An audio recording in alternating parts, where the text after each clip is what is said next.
Hi again, everybody, and welcome to Mondays. My days are all screwed up. That's what happens when your team goes deep into the NBA playoffs. Welcome to Monday's edition of Big Blue Kickoff Live, presented by Cadillac, the official luxury vehicle of the New York Football Giants. I'm Paul Dottino. He's Matt Citak. We'll be here for the next hour to talk Giants football with you at 201-939-4513.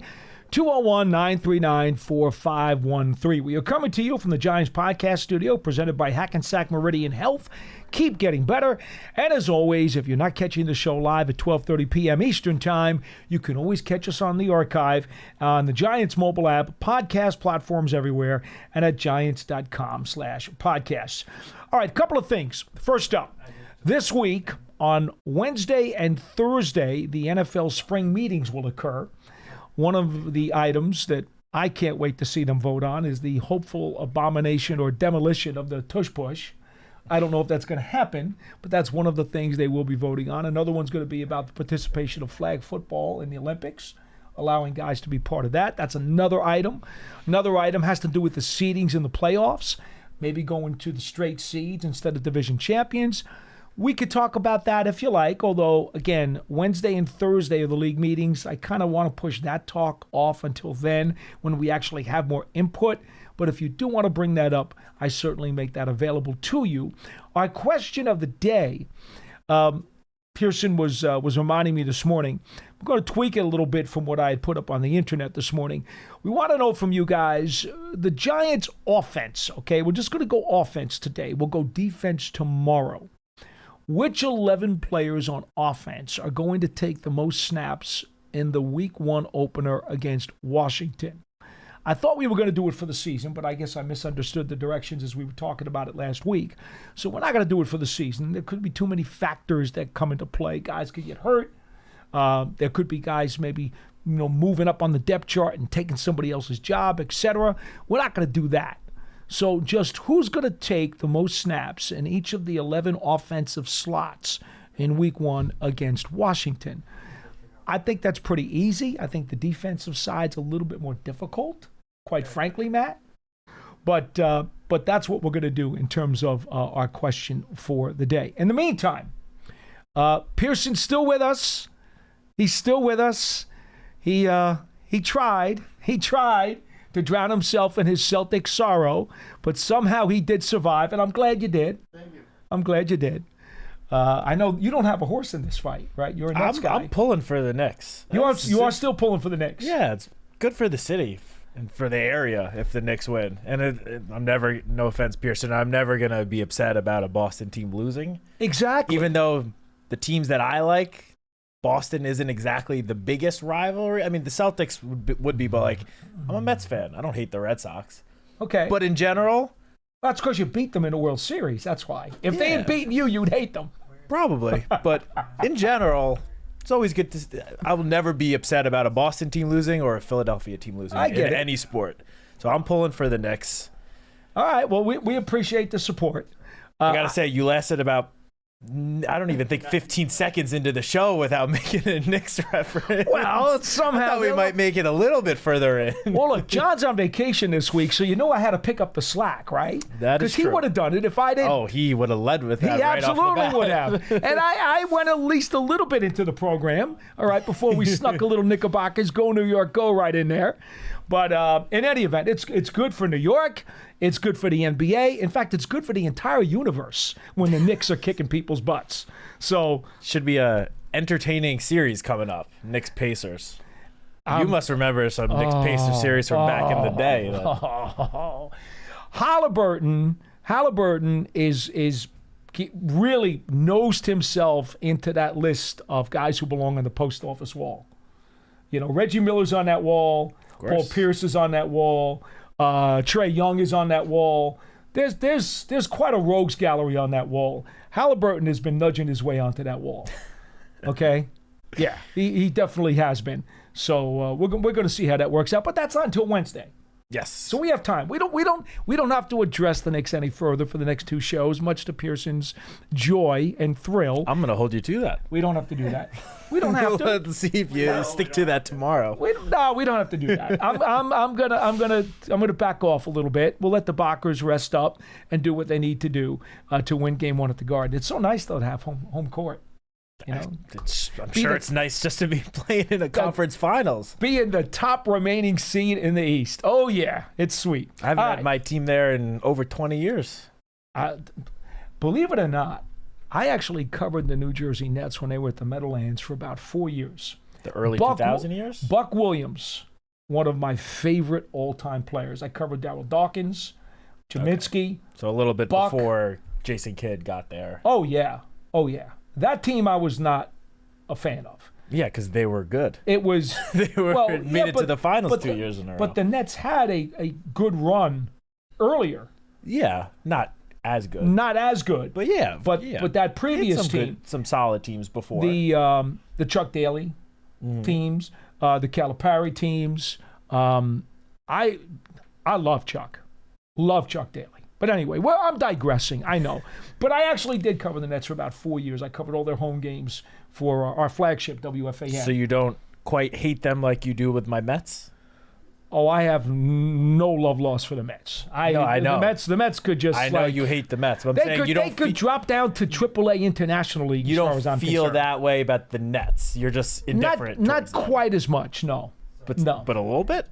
Yeah, I don't like them particularly. So if the Nets were in the Eastern Conference Finals and not the Knicks, you wouldn't be rooting for them like I'm rooting for your Knicks? Well, actually, I can't despise this Nets roster right now.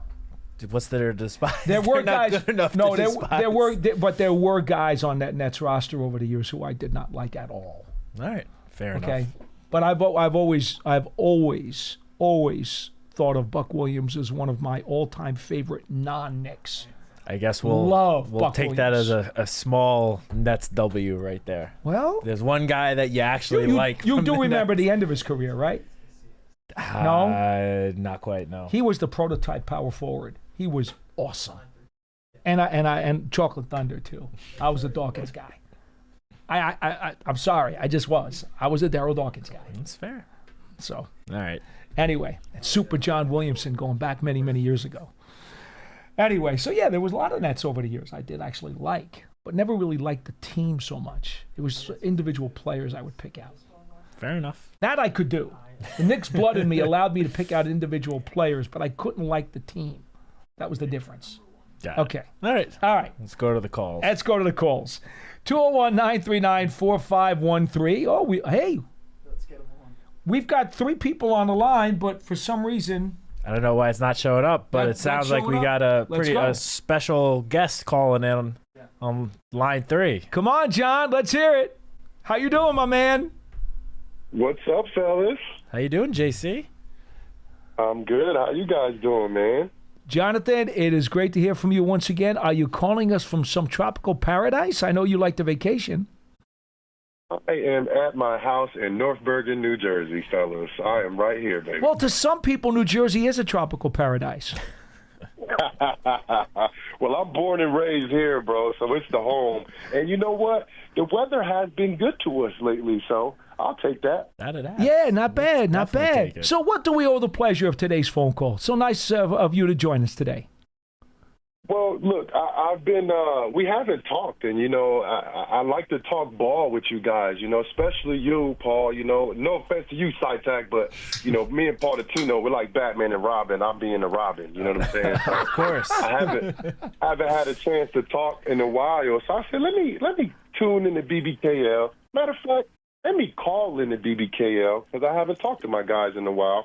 And I actually want to get y'all, you know, opinions on something. I want to ask you guys a couple of questions. My first question is, of course, I think the Giants hit a home run in the draft. I think they did really well. My question is to both of you guys, which player from the draft are you most excited to see come training camp? I'll let you go first. All right. For me, the player I'm most excited to see in training camp, I'm going to have to go with not the obvious answer. I cannot wait to see Darius Alexander out there. I think he was just the perfect fit to play alongside Dexter Lawrence. And on the interior with all of the guys we have on the edge now. I know Abdul might have been the easy answer there, but I already just have such high expectations for him already that I expect him to do what I think we all kind of expect him to do. But Darius Alexander, I feel like some people are kind of sleeping on him, and I think once the pads come on and we actually get to see some contact at practice, which obviously doesn't happen until training camp, I think he's going to leave a lot of people impressed and surprise a lot of people. Yeah, Jonathan, for me, because they don't do a whole lot of hitting these days during the summer camp, it's so hard for me to talk about a Scatterboo who needs to be physical in order to get people's blood pumping. Same thing. I want to see the battles between the guys who are going to try to block Abdul Carter as he tries to get through them on the pass rush. I want to see what happens in the trenches with Alexander. I can't see much of that in training camp. It's not like years ago. You know that. So for me, it's probably going to be Fedoni, the seventh-round tight end, because he's a skill position player. And skill position players get to create the most oohs and ahs during most of these training camp sessions because there's hardly any contact. I like it. And, tight ends nowadays, especially in 2025, they're the quarterback's best friend. You could definitely no doubt use a great receiver on the outside, a great run game as well. But those tight ends are always kind of in between the hashes. They're always like the second or third option, and they could be great safety valves. So I hear you. I like it, Paul. My second question to you guys, as I'm staring at this gauntlet of a schedule, right? I don't know if you guys actually broke this down, but from that Week 6 game, the Thursday night football game against the Eagles, which is October 9th, right? The Giants go from that Thursday night game, which you have an extended week, of course, to the next game, which is the Broncos on the road. The Giants go from October 9th to December 14th, so 2 months. And I'm not counting those games. I'm not counting the Eagles game. I'm not counting the Commanders game. But the Giants go 2 months, including the bye week, with only 2 home games. Like, I've never seen anything like that. Like, that's scary to me, guys, like, to be honest with you. Like, I hope that the Giants are more of an away, a visiting team, and they have success on the road, because you do got the last 3 out of the 4 games at home. But that gauntlet, it doesn't even matter who they're playing. They're literally at MetLife Stadium twice in 2 months. I've been around the game for a long time. Paul, I know you have been around a little bit longer than me. Matt Citak, I know you do your research. I know how intelligent you are when it comes to this stuff. Have you ever seen anything like that before? It's pretty challenging, but I would throw on top of that, how about the fact that Giants bye week is in week 14? That can't make you too happy as a player either, does it? No, not at all. Yeah, between 2 road games to start the season and then that stretch that you just brought up. Again, that's a 8-week stretch where they have 2 home games. Yeah. That's rough. Yeah. There's no doubt about it. That's why getting off to a solid start to the season early when you do have, at least 3 home games in the first 6 weeks, although 3 tough home games. Those are not going to be like your cakewalk home games, but that's why getting off to, just a solid start to the season is so important. You don't want to go into that stretch of mostly road games way behind the 8 ball already. Yeah, absolutely. And the way the schedule is now, Matt, I don't know if you do this too, but I know I spoke to Paul about this.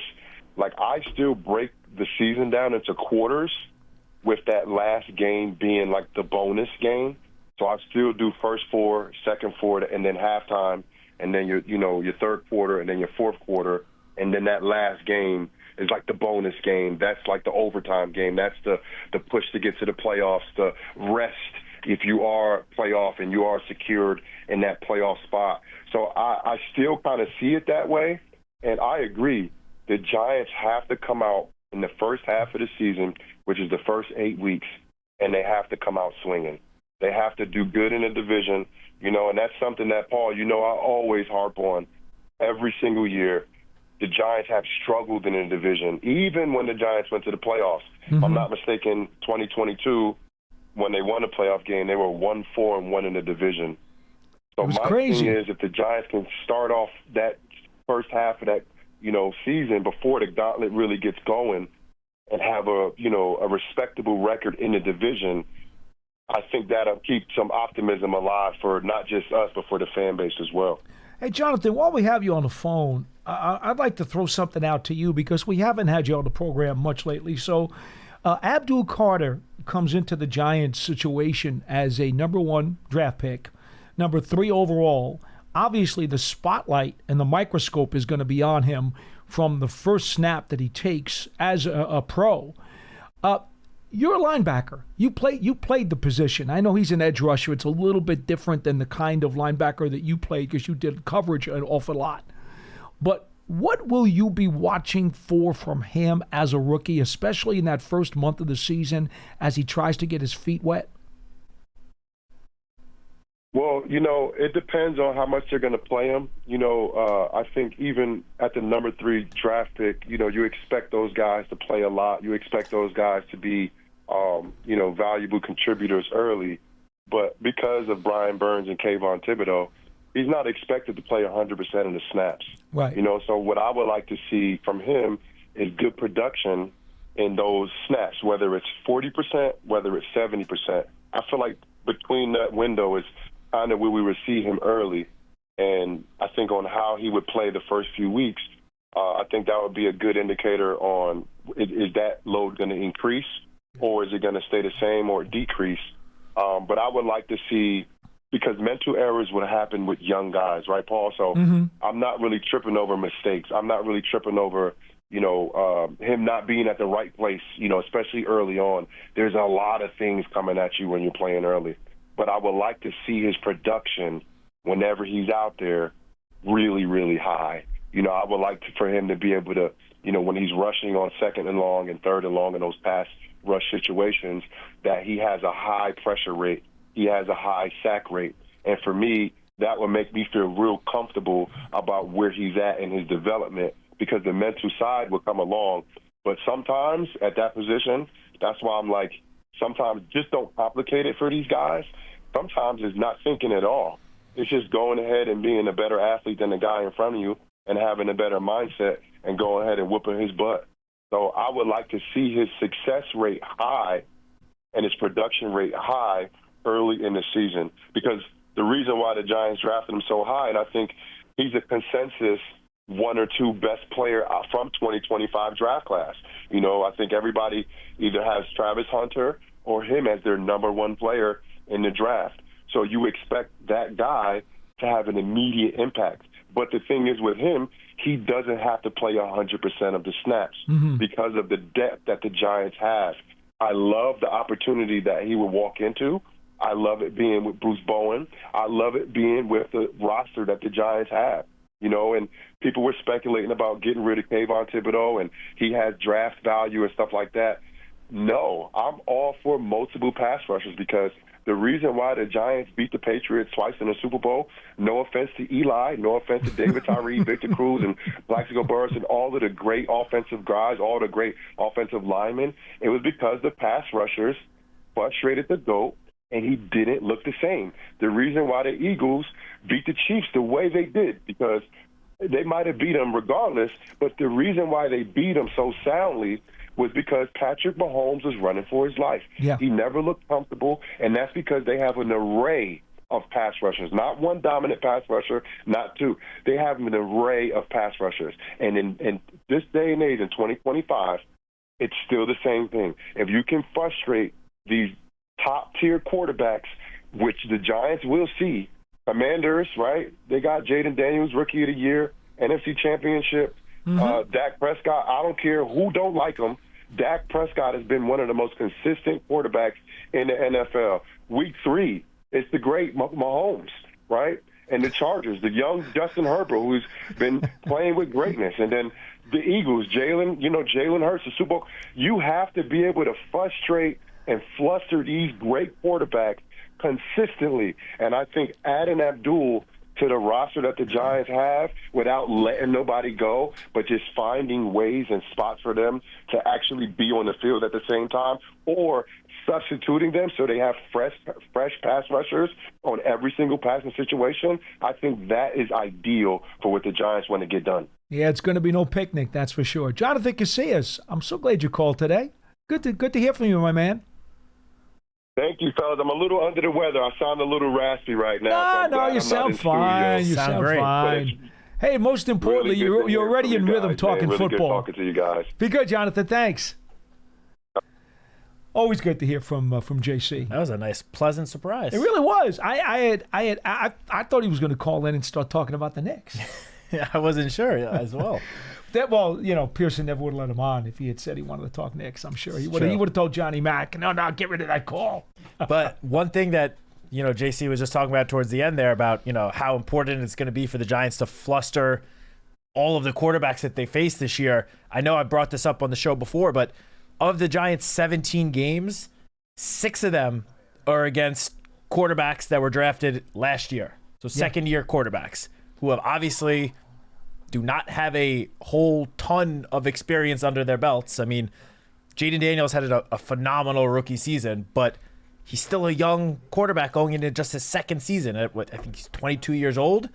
J.J. McCarthy did not play at all last year. Drake May, Caleb Williams, Bo Nix. These guys are, Bo Nix is slightly on the older side, but these guys are all second-year quarterbacks that can be confused depending on, the complexity of the defense that, Shane Bowen or whatever the opponent is, shows them. These are guys that can get a little flustered. You can surprise them, give them disguises, new looks that they haven't really seen before.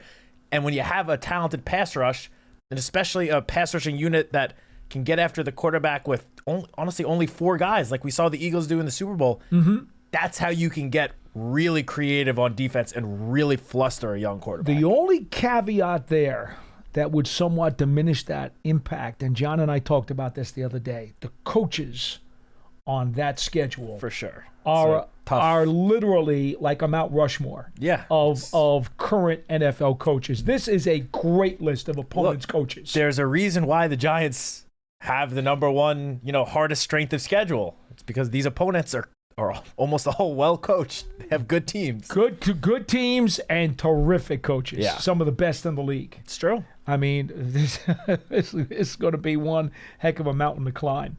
All right, let's get to the phone calls. Ronnie in Atlanta, you're first on the show. Hello. Hey, how you doing? Good to talk to you. What's up, Ronnie? Good. How you doing, guys? Hey, listen, I am just full of optimism about the season. I think we're going to be okay. I'm just worried about our wide receiving core.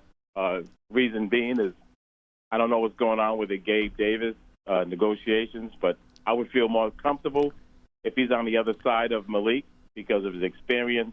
And I think he would add a dimension to our offense, that could bring it upscale. What do you guys think about that? Well, let me ask you 2 questions. Number 1,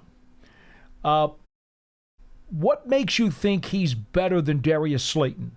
Because I'm not sure that he is. I was just about to say, Darius Slayton has played one more year than Gabe Davis in the NFL and has had more consistent success in his career than Gabe Davis has had. Right, and that reason is I think that, and I could be wrong, but I think that Gabe Davis is more of a contested catcher than Slayton. I don't look at Slayton as more of a contested catcher. I look at Slayton as more of a over-the-middle slant, or he can stretch the defense, obviously, with his speed.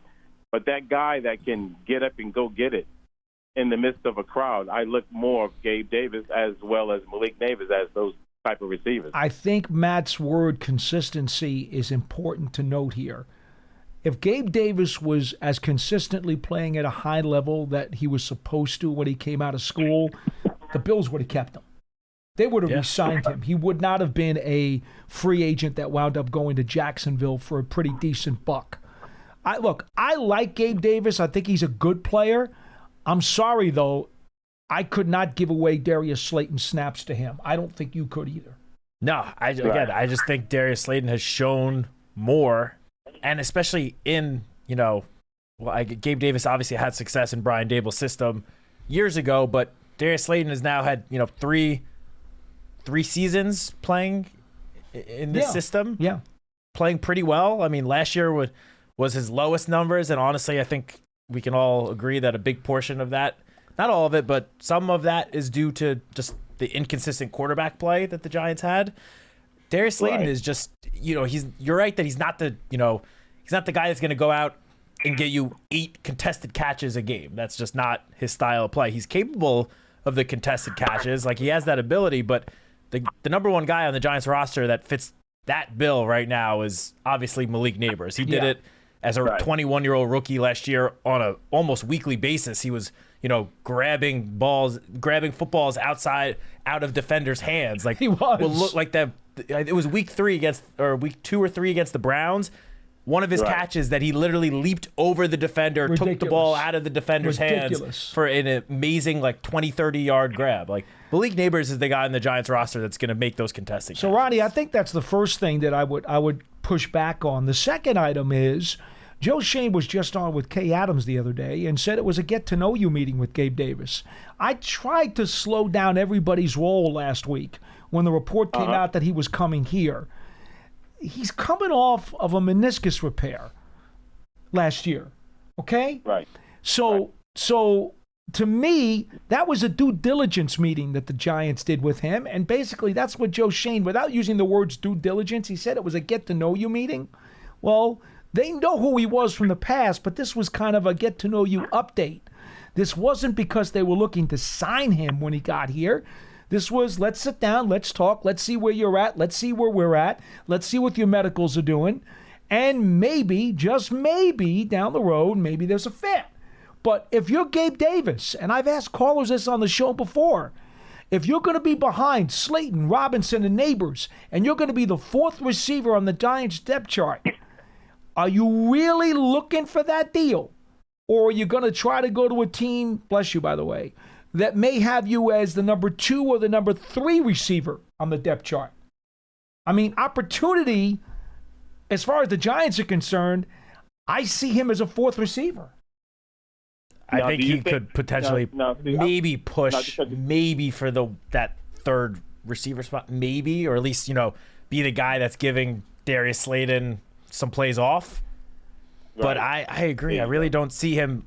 I don't think he's going to go above one of those other top. I mean, obviously not Malik. He's a completely different style player than Wandell. He's not a shifty slot receiver, so that would basically leave Darius Slayton. We just discussed our reasoning behind why we are more confident in Darius Slayton. So I still think that a deal could get done at some point over the next 2 months. Sure. But as we see every year, I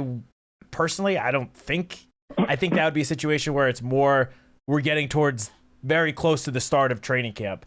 I feel like the last couple of summers, in the days leading up to the start of training camp, the Giants have signed a veteran or two almost every year, right? Like the 2 days before training camp.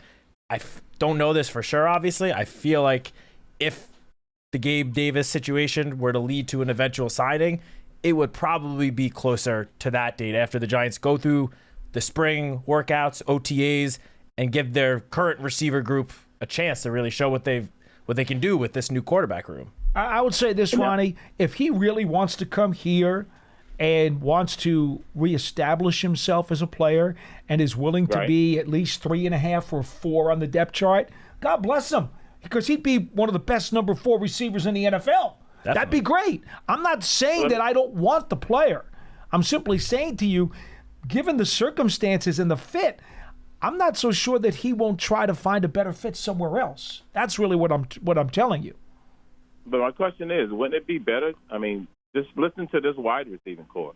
If we had Neighbors and Slayton, along with Wandale, and then, of course, Gabe Davis, and then we have Hyatt coming off the bench, along with, I don't know, maybe one of the other guys, UDFA or one of the special team wide receivers. Well, that brings another question, Ronnie. That brings a third question into play, and I wasn't even going to go there, but it is a relevant question. If you're going to sign Gabe Davis, you're basically burying Hyatt, and you're going to give up on him. Basically, after 2 years, you're kind of giving up on him because this is year 3. It's the year he's got to step forward and he's got to produce. It is time. It is a show-me year for Jalen Hyatt. Well, if you're going to sign Gabe Davis, Jalen Hyatt's now the 5th receiver on your depth chart. And, oh, by the way, he doesn't play specials. Gabe Davis doesn't play specials. Slayton doesn't play specials. Neighbors can return kicks, but he's not a special teams guy. And Robinson's not playing specials. That's the other problem you run into. You want an entire wide receivers room where none of those guys play special teams?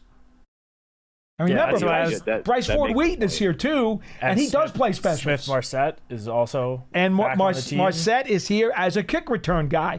I just don't know that there's a fit. Yeah, that's why, like, when I, saw the reports about, Gabe Davis coming in for a visit, and we kind of speculate or thought about what the fit might be. I kind of saw it like, if the Giants do end up agreeing to a deal with Gabe Davis, chances are it will be a 1-year sort of prove-it deal. Sure. I kind of look at it similarly to how the Giants signed Allen Robinson a year ago. Yeah. Right. And he went through the offseason training camp with the team and then didn't end up making the team. Like, looked okay during preseason, ended up catching on. I forgot where. I think he went to Detroit, maybe 2 different teams. Yeah. But, like, that's sort of how I see this situation potentially playing out. Like, they might eventually agree to a deal with him to give him a shot to see what he can do throughout the summer. But even if they do, I don't think it's, depending on obviously the structure of the deal, I don't think it would be 100% guaranteed that he would then make the team, given how he looked last year. More than likely, he's on the short list. Like, if somebody gets hurt in the spring or the summer, more than likely that's a call you make quickly to get somebody in here who has a clue as to what he's doing. But again, I don't know how you feel about Jalen Hyatt, but I think the Giants really would still like to see if there's an outside chance they can get him to be what he's supposed to be yet. I don't think they're quite ready to give up on him. I like that kid. Okay, well, if you sign Gabe Davis, Jalen Hyatt's your 5th receiver, which means, there could be weeks where he doesn't even get a jersey. How does that help? Yeah, it doesn't help. Yeah, so, I guess I didn't look at it in that aspect. But yeah, because I love Hyatt, I love his speed, I love his upside, and you're right. Maybe Russell Wilson or Jameis Winston or even Dart can be that quarterback to exploit him finally. Maybe. I know this. Russell Wilson has talked about him a few times now. He's mentioned his name when he has talked to the media. Yeah, and Russell Wilson's just one of his strengths is throwing that deep ball. You know, as he said it, like dropping the ball in a bucket 30, 40 yards down the field. That is one of his strengths, and obviously that would benefit Jalen Hyatt greatly. That having a quarterback that is really able to do that and do it on a consistent basis. Thanks, Ronnie. That makes sense. Thank you. Have a great day. Appreciate the call. Thanks, Ronnie. 201-939-4513. Looks like we've got line 2. Wilson in Roxbury. Hey, how's it going? Hey, Paulie. Yes, sir. Hey, Matt, how are you guys doing? Hey, listen, it's been a while, Wilson. Listening to my buddy Jonathan, hey, we'll catch up to him sooner or later. I promise you. Yeah. Okay, Paulie, listen. Yeah. You're not gonna like anything that I'm gonna say. You are, man. But I love you, and Matt. I love you, right? I love how you start the call with. You're not gonna like what I say. Try to be concise, to the point, and factual. That's all I ask. Oh well, I am.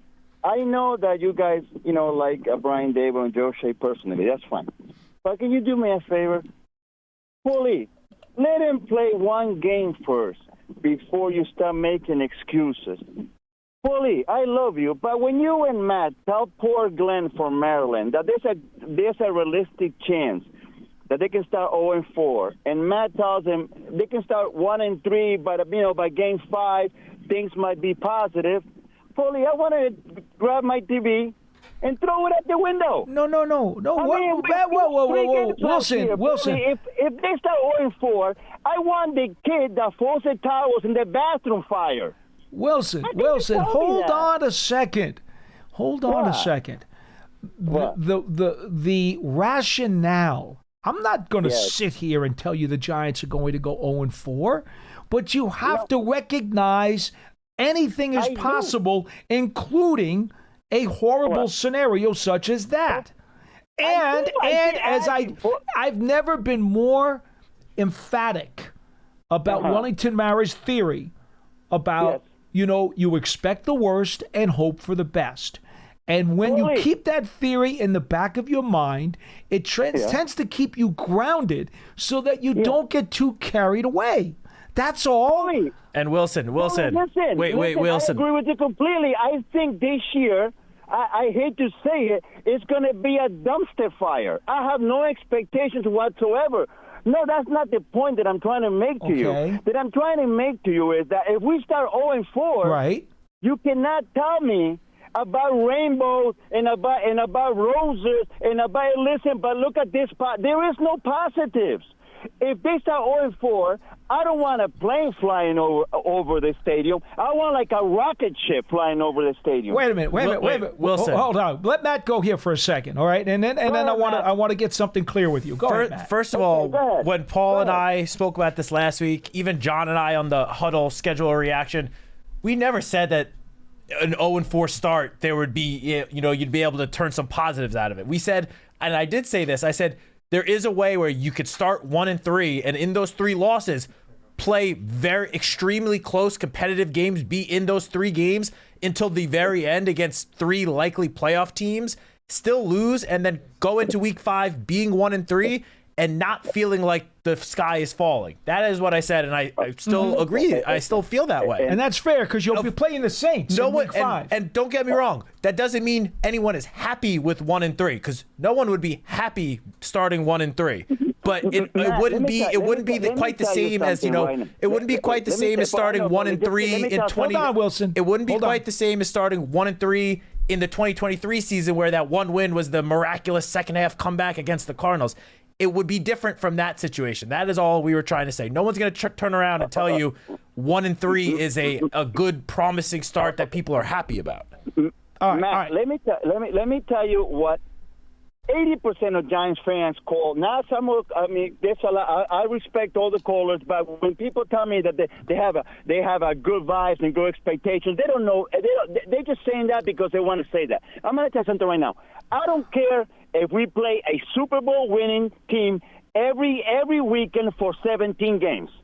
If the Giants don't make the playoffs this year, I don't care. Not 7 wins, 8 wins, I don't care. If they don't make the playoffs, everybody should be gone. Because I don't want to hear any more improvement, man. This is year 4 of this regime, and all I hear is they win the draft. They have the best draft all the time, and they always seem the team that's going up. It's got the arrow pointing up. And at the end of the day, we have won 9 games in 2 years. I don't want any more excuses, man. I don't care if you play the Kansas City Chiefs every week for 17 games. Wilson, do me a favor. Take your hypotheticals, okay? Throw them in the kitchen cupboard and deal with reality when we get to that point.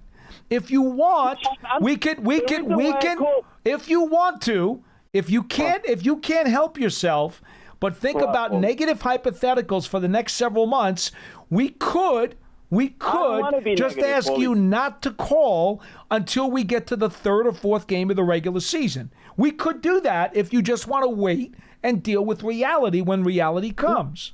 No, we could do that. The reason why I called was because you told Glenn that 0-4, there's still some positives.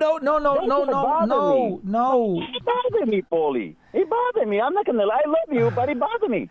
It bothered me when we won 9 games in 2 years, and you tell poor Glenn that, hey, Glenn, we can start 0-4. Wilson, here's what can be true, and I'm going to let you go on this thought. Thank you, Paulie. It is absolutely true that you can find individual positives within a game, certain units, certain players. You can do that even though you lose the game. That is possible. And I think what Matt is talking about is, to some degree, that concept. You'll be able to find some good if the Giants fight through a 1-3 start and then play a maybe hapless Saints team in week 5, giving them a legitimate chance to be 2-3 and maybe get back on the horse. I think that's kind of what you're talking about, is that there are different ways to get to 2-2, 1-3, 0-4, 4-0. There are different ways to get there.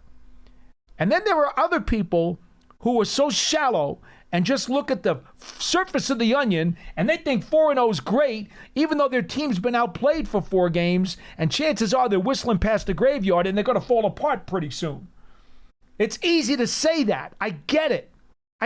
Because the league cares about your record. They don't care about how you got there. They don't care about style points. This isn't college football. I understand that.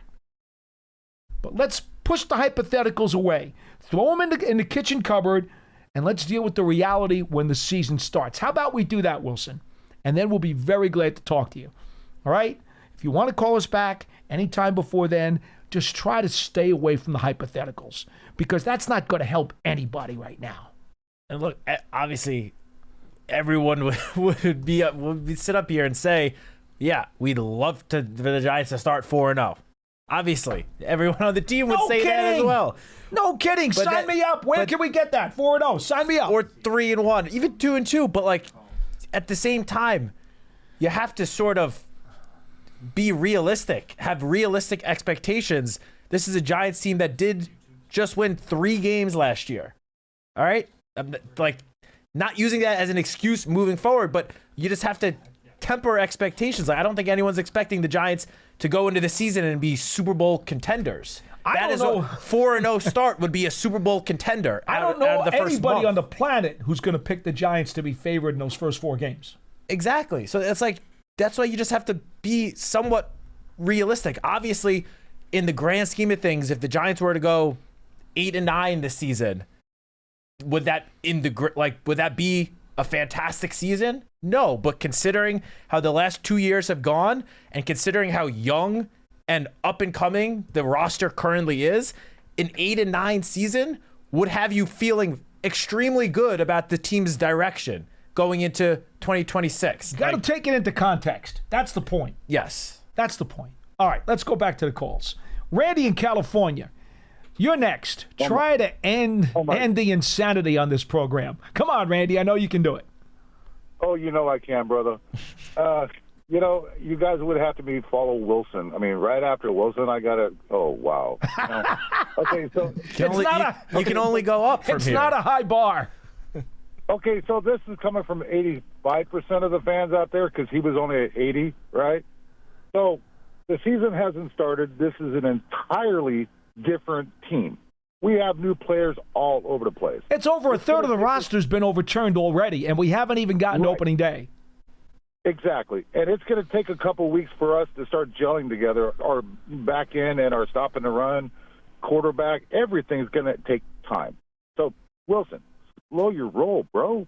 Right? We'll all get there together, one way or the other. It doesn't matter if we win or lose. It's if we're playing better football. We're stopping the run. We're getting actually more than 10 to 12 points on a scoreboard. Come on, guys. Sure. Right? Lighten up. And I'm sorry, but nobody's Super Bowl favorites until the game is played. It doesn't matter what the newspapers say, who's favorites, or whatever, right? It's about the end of the season. So slow down. Relax. Good points. Am I right or am I wrong? No, you're right. Randy, you know what it comes down to ultimately? People's frustrations and emotions tend to overtake their logic. Really, that's what happens. Logic takes a back seat when people are frustrated and impatient. That's the bottom line. And that happens in all walks of life. It has nothing to do with sports necessarily. It happens in everyday life. But I do understand, fans like Wilson and other fans that do sort of feel that way, just given how the last, decade plus for Giants football has gone. We all understand the frustration. We are equally, if not more frustrated. Oh, yeah. Coming to the building every day and having to feel it.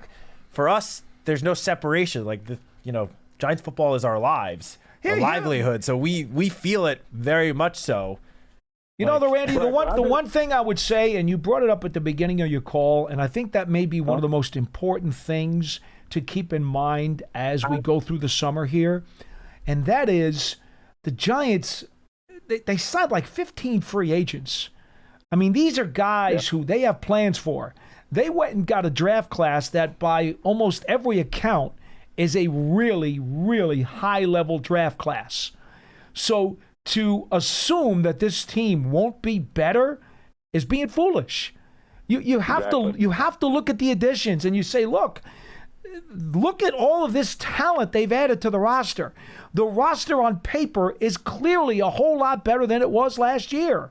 And that's the one piece of speculation, if you want to chew on over the summer, that you need to chew on. The question becomes, how much better is the roster? And what will it lead to in terms of a record? None of us know the answer to that. So just be happy knowing that they didn't stand pat and didn't look at a 3-win football team and say, okay, we got a 3-win football team. We're going to pretty much just roll the whole thing back and not make many changes. Well, that's not what happened. No, the defense is completely different. I mean, this defense, obviously there's some core pieces that are still there from last year, but there was a lot of additions made on the defensive side of the ball. This defense now has the potential to be a top-tier unit. I think we can all agree that the defense has a very good chance of being the strength of the 2025 Giants season. And when it comes to the offense, I mean, obviously the last 2 years, the offense, or even more than that, the last few years, the offense has been nowhere near where anyone has wanted it to be, of course. Well, the Giants went out and completely revamped the entire quarterback room, the most important position in all of football, and especially on the offensive side of the ball, completely changed the entire room and brought in some proven veterans in addition to the rookie in Jackson Dart, where that room is going to have a completely different look and feel than it has ever before, really. I can't remember any time the Giants transforming their quarterback room from one season to the next as much as they have this offseason. No, that's good. And obviously a lot of the other pieces on offense, does look similar. I mean, I do think there's more depth, especially on the offensive line now. That was clearly a priority going into the offseason. But the quarterback room is what's hopefully changed the Giants' offensive misfortunes from the last couple of years. Like if the Giants can get good, consistent quarterback play, whether it's Russell Wilson, Jameis Winston, Jackson Dart, Tommy DeVito, whoever's out there, they can get good, consistent play out of that position. The entire floor of the offense is going to be raised, and that's going to lead to more points and lead to more competitive games. Randy, anything else? And the defense, though, too, because it's going to raise the offensive line. Yeah. It's going to give the defense more rest. 100%. They're going to be able to get after it more.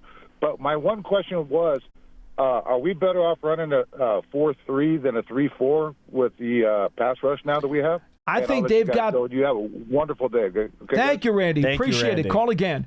I think the Giants, because of the additions that they've made, they've got a more versatile group now in their front seven. And I would maintain to you that there may be some times when you're going to see 4 down up front. I could see it happening. I hope Shane Bowen decides to get overly creative and put some plays in where he's got 4 down up front.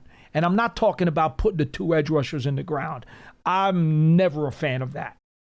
But I think he's got many, many, many more looks now that he can use because of the additional defensive linemen that were not only signed in free agency, but then they drafted Alexander in the draft. Golston, Ledbetter, Roy Harris. Robertson Harris. And, of course, Abdul. Carter comes into the mix as an edge guy, but can play off ball as well. I'm telling you now, I've already been in the laboratory, and I've been up to 3:30 in the morning doing all kinds of things with the schematics that I've seen or created on my own. I got a bunch of them. Now, he doesn't ask me, but I got a bunch of them. I could see so many different ways to deploy this front seven. I'm excited about it. Yeah, I said it earlier. I've said it on the show in the past, the last couple of weeks, but Shane Bowen has all the pieces now to get as creative as he wants as the defensive play caller.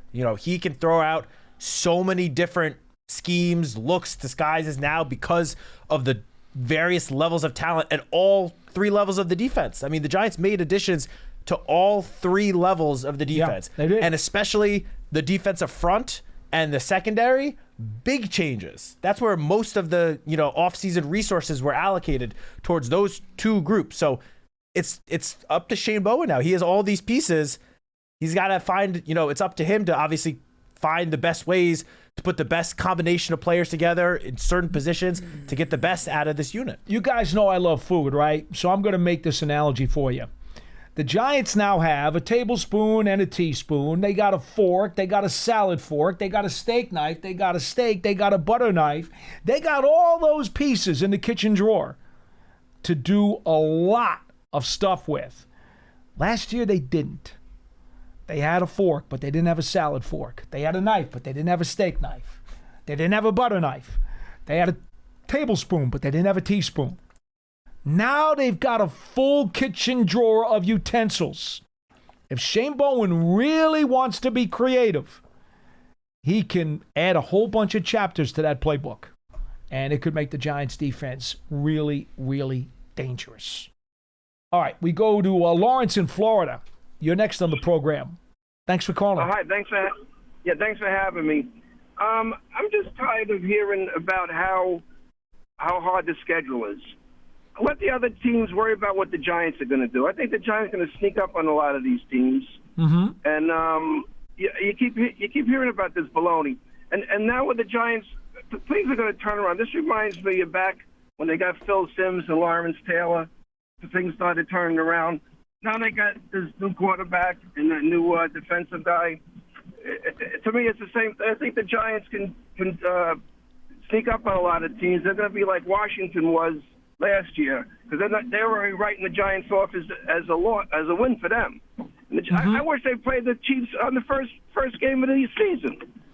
The only thing that scares me is those. First of all, the easy team. You talk about the Saints. To me, I'm worried about them because every time they go down there, they always lose. They won the Super Bowl. They got killed. That Superdome is a house of horrors. It really is. That's what I mean. And then I don't like those primetime games because Giants are jinx. I remember the one time Giants were playing the Cowboys. They took the lead with 11 seconds left. They did an onside kick. The kick went out of bounds. The Cowboys got in the 40, completed one pass, hit a long field goal, and they lost still. You're right. I just don't like those primetime games. They only have 3 of them, though, this year, at least at the moment. There's always flex scheduling that could change that. Giants have only won 2 of their past 17 primetime games. That's what I mean. It's been rough. It's been rough. I understand. But I think the Giants could sneak up on people. They got the good defense. I think the things going to really start turning around. We've got to be positive. Wilson, I like his enthusiasm. He's very enthusiastic. But you just got let's see what happens before you get all excited. He's getting himself worked up. Nothing even happened yet. That's Wilson for you. And then he's a good fan. He's passionate. I get it. I hope Scatterbo keeps 44 because I was going to call in last week about reminding of Doug Coda, and some other guy called up about it. But a couple of my favorite all-time Giants was Coda and Bradshaw. Mm-hmm. And I think that 44, the fans going to, get the fans all pumped up even more because I know they're going to get excited. I'm excited about this year. That's good. You should be. Let's be positive. Let's go in and get these guys. Don't worry about how tough the schedule is. The other guys in the other divisions, they have to play the same teams, basically. I mean, our division have to play basically the same teams. So let them worry about the Giants. That's all I got to say. I'll take anything off air, but thanks for having me. Great mentality, my man. Thank you so much for the phone call. Call again. Thank you. So the 2 things I just want to mention with what he was just talking about, Lawrence, thank you for the call. I agree with what he was saying about, who cares how tough the schedule might look. You got to go out and play the games. But as we've talked about, those first 4 games, let's just look at the first 4. Everyone is going to count the Giants out of all 4 of those games. They're going to be big underdogs. Even at home against the Chiefs and Chargers, they are going to be big underdogs in those games. Yes, they will. No one's giving them a chance. So the pressure is on the other team to win more so than it is for the Giants because no one expects them to win. So I feel like that puts more of the pressure on the opponents, in which case you got nothing to lose, really. Just go out. Obviously, we expect the level of play overall to be better. Just go out and see what you can do. And then the other thing I just wanted to mention, and I get where Lawrence is coming from because I don't know how many years you want to go back, but primetime has not treated the Giants well in the last however many years.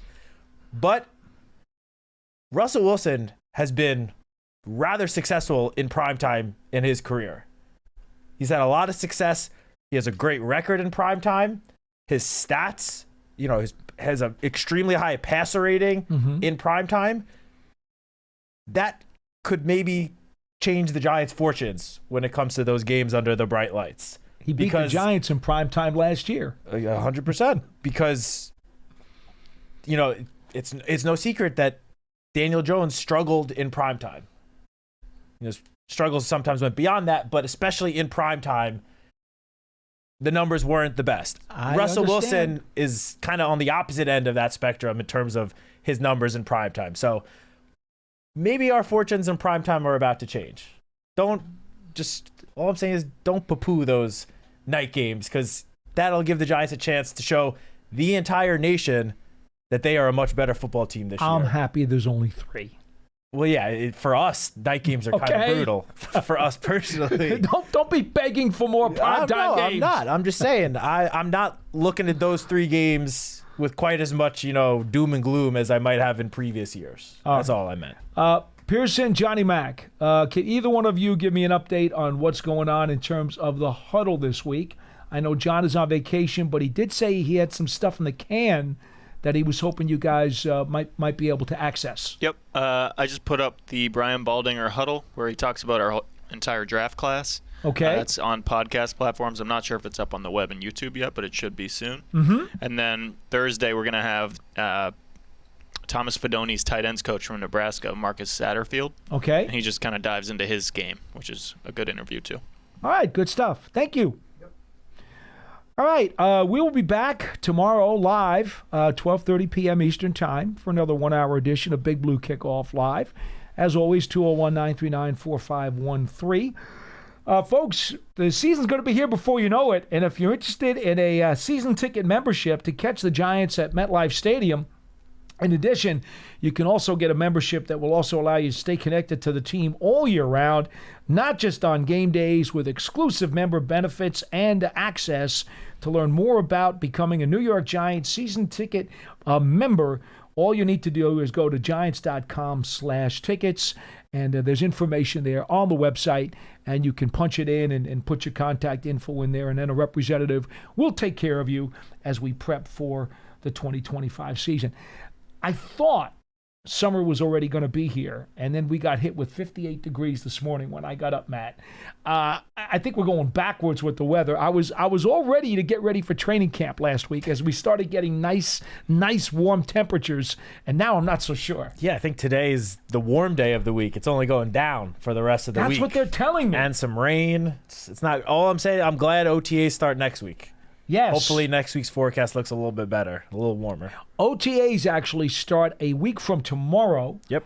The first media access OTA, which will be a very big program for us because we'll be able to talk about what we actually saw and also be able to rehash the media sessions. That first one with the media is a week from Wednesday. That's actually the second OTA. I think we'll still be able to talk a little bit about the non-media days, just maybe not quite as much detail. Yeah, not as much. Not as much. But we still have the practice reports to go up on the site, so whatever we write there, we can talk about on the show. All right, folks, that'll do it for today's edition of Big Blue Kickoff Live. It's presented by Cadillac, the official luxury vehicle of the New York Football Giants. From Matt Citak, I'm Paul Dottino. We will see you tomorrow.